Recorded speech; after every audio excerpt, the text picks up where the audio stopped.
made sense for the story and for the characters, but I didn't want it to end that way. Hello, welcome to my channel. My name is Jessie, and today I'm going to tell you about my 10 favorite books I read in 2020. Unlike my 5 most disappointing books of 2020, this video, the books will not be in the order of least most favorite to most favorite. These books will be in the order that I read them. I had a hard enough time trying to narrow down 10 books that I'm not even going to try to narrow them down to favorites. So I'm sorry if you want them in order. I don't know which one is my most favorite and which one is my least favorite. I just know I loved all of these, and I loved more, but I only wanted 10 on the list, and I had to really think about it to get it narrowed down to 10. Anyways though, let's get started with talking about the books. The first book on the list that I read this year was Wilder Girls by Rory Power. I read this book, I think in February, and I listened to the audiobook on Libby, and this book followed a group of girls at an all-girls boarding school somewhere off the East Coast, and some type of sickness or toxin broke out, and now the school is quarantined, and most of the teachers died like within, the first few months.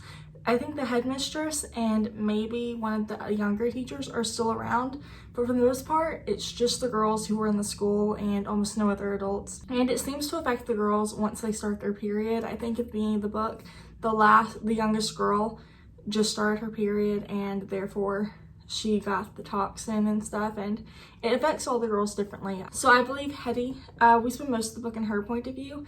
I believe one of her eyes is like kind of sealed shut and she can't open it.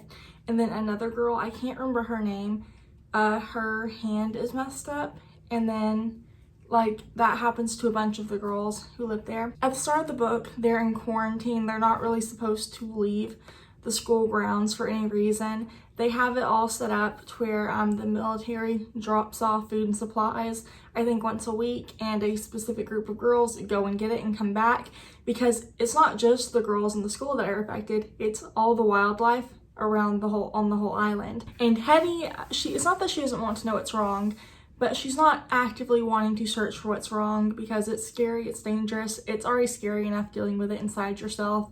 Why would you go look for it outside yourself? And then one day her best friend, Byatt, gets sick and she goes missing. And so Hetty and another one of their best friends go looking for her. And along the way, they learn more about the toxin. They learn more about, what's been happening to them, what's been happening to the girls who go missing whenever the toxin gets bad enough. And it was just such a good story. I had such a fun time listening to it. I listened to it within I think two sessions because I couldn't put it down, but it was so good. I really enjoyed it. The next book on the list is The Female of the Species by Mindy McGinnis, and I also listened to this one as an audiobook on Libby. This book follows a girl named Alex who 3 years earlier, her sister was raped and murdered. And then after the rape and murder of her sister, Alex just starts to feel as though she's a very dangerous person to be around for whatever reason. You'll learn the reason once you read the book, and you find out the reason pretty early on.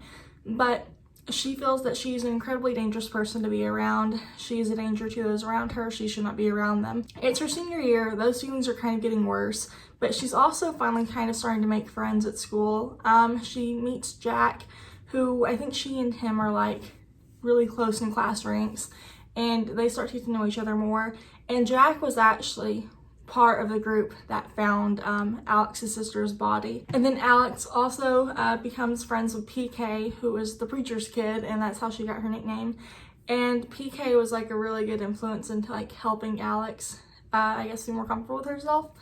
And I loved the book so much. It was so interesting to read. I loved the way the points of view were set up. I really liked that there were different narrators for different points of view for each person. But no, it was such a good book. It's been so long since I've read it, but I loved it so much when I read it. The book does talk a lot about sexual assault and rape, and not just about Alex's sister.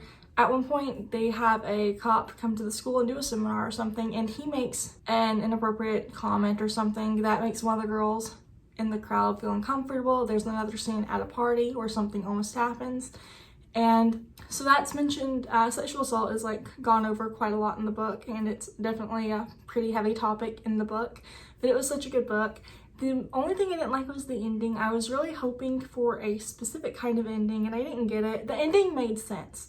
It made sense for the story and for the characters, but I didn't want it to end that way. The next book on the list is Clap When You Land by Elizabeth Acevedo, and she's one of my favorite authors. I love all of her books that I've read, and this one was no different. Clap When You Land is a novel in verse, and it's about two sisters, Yahaira and Camino. Camino lives in the Dominican Republic, and Yahaira lives in New York, and their dad kind of splits his time between them. He spends about 9 months of the year with Yahaira and her mom in New York, and he spends about 3 months in the summer with Camino in the Dominican Republic. But when he's in one place, he doesn't talk to the daughter in the other place hardly at all. He kind of cuts off communication. And so it's the summer, and he's supposed to be on his way to the Dominican Republic to see Camino for the next 3 months. And there was a plane crash, and he was on the plane when it crashed. After the plane crash, Yahaira and Camino's lives are kind of changed forever because they didn't know about each other beforehand. Now they found out that their dad was pretty much living like a secret double life, but maybe other people in the family may or may not have known about what he was doing and let it go for whatever reason. And so both girls obviously feel incredibly betrayed by their father and what he was doing. And once they learn about each other, they have to, I guess, kind of decide how they feel about each other. Will they be accepting of each other? And he ultimately ends up being buried in the Dominican Republic. So Yahaira ends up sneaking to the Dominican Republic so she can attend the funeral. And they kind of get to know each other. And it was such a good book. I enjoyed the book so much. I liked reading about the two sisters, getting to know each other, even though the circumstances were awful. And they still kind of got to know each other, and I really loved the way the book ended. I loved that, you know, it wasn't necessarily a happy ending because of why it ended the way it did, but I am glad that, you know, the girls in the end had each other, and I really enjoyed this book. The next book on the list is Monday's Not Coming by Tiffany D. Jackson, who is now another one of my favorite authors. After reading this book, I also read Allegedly and Grown this year. Monday's Not Coming follows a girl named Claudia. She's recently just got back from spending the summer with her family and her grandparents in another state. And as she's back home, she's kind of concerned because normally most years, whenever she's out of state for the summer, her friend Monday writes her letters all summer and they exchange letters. But when she gets home, she kind of tells her mom, you know, Monday hasn't been sending letters or answering any of mine or anything. And then when they get home, no one's heard from Monday. Monday hasn't called, and then Monday doesn't show up at school. And for some reason, Claudia is the only one who's trying to figure out what happened to Monday. No one else seems concerned about why Monday is suddenly missing and why no one suddenly can get a hold of her. And everyone's blowing Claudia off while she's searching. Her own family's kind of blowing her off. Monday's family's like, just mind your business, Claudia, go away. And it was so interesting. I spent the whole book stressed out because of why was no one else trying to figure out what happened to Monday? Why is Claudia, a 14-year-old child, the only one who cares about what happened to her friend? And it was such a good book. The ending, the twist at the end was really good. I loved this book so much. This book, that is what's making me read more and more Tiffany D. Jackson books, because ever since reading this one, I've loved all her other books. I loved Allegedly. I loved Grown. I want to go back and read Let Me Hear a Rhyme. I think it's by her as well. But no, this was such a good book. The twist at the end, I wasn't expecting. Maybe you were expecting. Maybe I'm just easy to surprise. But it was such a good book. I love this book so much. Next, I read All Boys Aren't Blue by George M. Johnson. And it's a memoir about George M. Johnson's life from childhood through adulthood, growing up as an LGBTQ plus individual. It was such a good book. It was so interesting to read about their perspective and their experience and their life and how they kind of came to terms with their identity and how other people in their family and immediate circle came to terms with their identity, or just how they handled it, whether they thought they knew before George did or not. This was such a good book. This is actually the first YA memoir I've read. Most of the memoirs I read are adult and tend to center around mental health, and I really enjoyed this one. I definitely want to branch out and read more memoirs because I tend to like most memoirs that I read, and this is one that I really loved this past year. I liked also the way it was written, I guess because it was directed more at the YA age group, but it was just so well written and it was so interesting to read about their experience. I loved this book so much, and I really don't know how to put my fingers on exactly what it is I loved about the book, other than just reading about their experience and kind of learning what I can from how they experienced what they did. This next book, I feel like if you've seen a couple other videos on my channel, it's pretty likely that you'll know what book it is because it's been in 2 reading vlogs, it's had its own book review video, and now it's in this video, that it is A Song Below Water by Bethany C. Morrow. I love this book so much. I have read it twice in this past year alone, and it was just such a good book.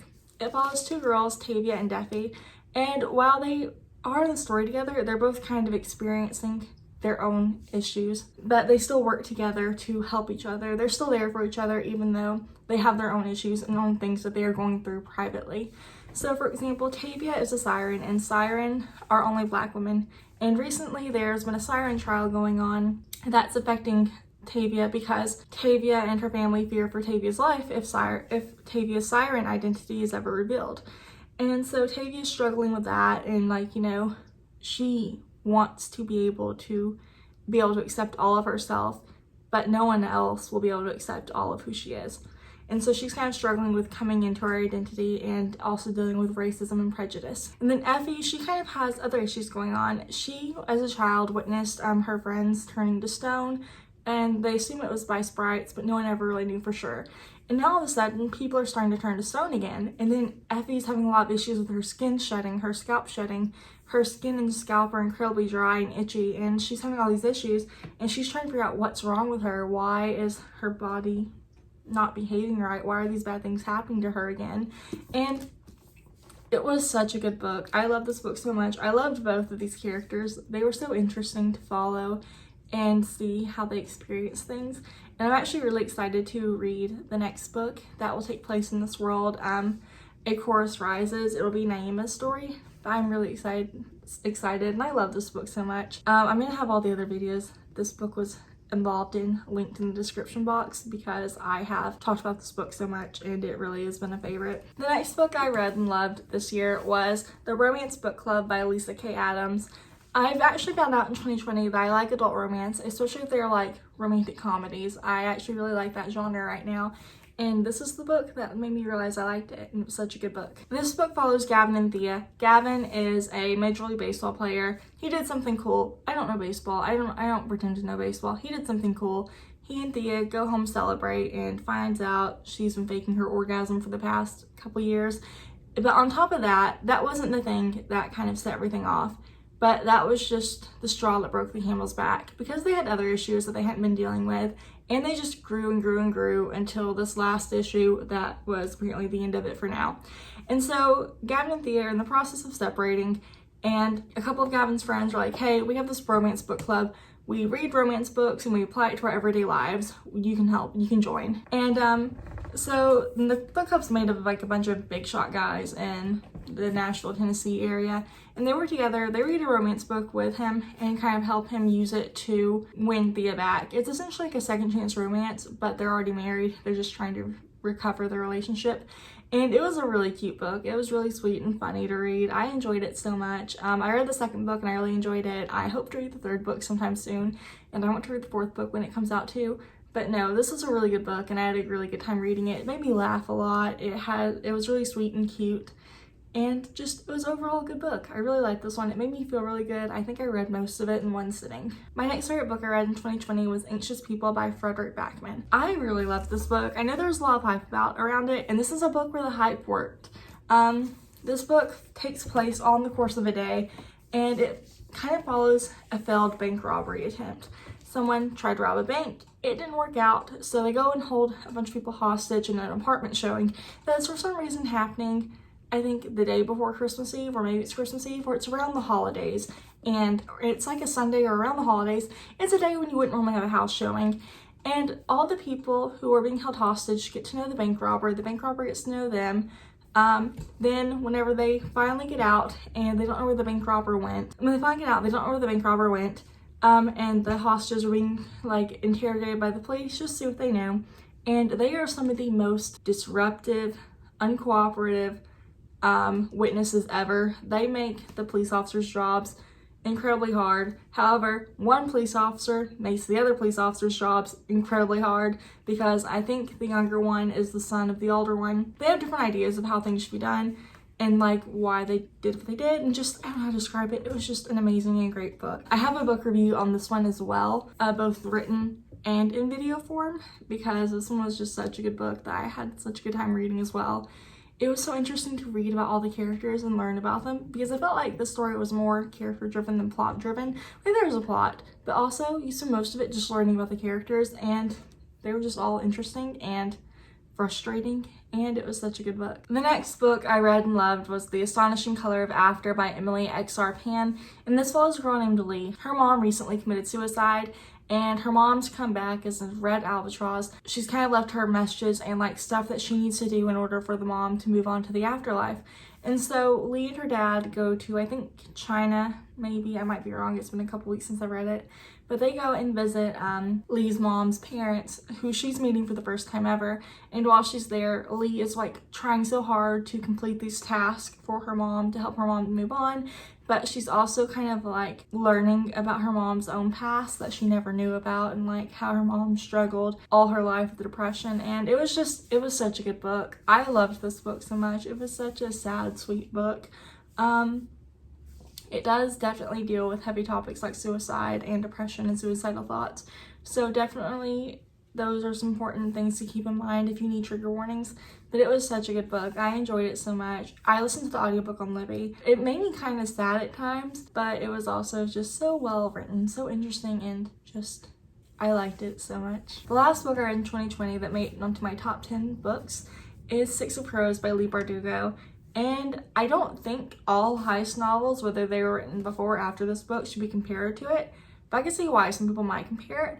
But also, I can see the hype, and I loved this book so much. This book follows 6 characters who are on a mission to steal something to save the world. Essentially, what they've got to do is stop something that'll harm Grisha, because if it harms the Grisha will harm other people. It follows these 6 characters. For the most part, none of them are good human beings. They've all done really bad things and are kind of not great people, but they're such interesting characters to follow. It was fun and interesting to like see how they grew and changed throughout the book. It was fun to see their backstories come to life, and I really want to read the next book, but I'm scared to. I recently tried to read a sequel for another book series, and it kind of let me down. So now I'm scared to read the sequel for this series, even though they're not related at all. But I am really incredibly excited to read the next book. I had such a fun time with this book. I love this book so much. This is a book that kept me from hitting a reading slump in December. I was almost about to hit one. Then I read this book. It got me out of it temporarily. I still fell into a reading slump. But this was such a good book. It was so fun to read. The characters are so interesting. I'm a character-driven reader. I like it when the characters are interesting and unique and not just flat and boring. And I feel like the characters in this book were all interesting. None of them were straight up good or straight up bad. Some of them had more good qualities than bad qualities, and most of them had more bad qualities than good qualities. But they were all interesting and fun to read about. And I really enjoyed this book. Alright, thank you so much for taking the time to watch this video. If any of these books were on your top 10 list, please let me know. And even if they weren't, let me know what books were your favorites in 2020. I had such a good time reading in 2020, and I had such a hard time narrowing down my favorites that I think in 2021, I'm probably going to have to do quarterly favorites in order to actually show you all of my favorite books throughout the year if I have as much luck reading in 2021 as I did in 2020. Anyways, thank you so much for taking the time to watch this video. Please feel free to subscribe or like the video. And anyways, I'll talk to you guys on Thursday. Bye.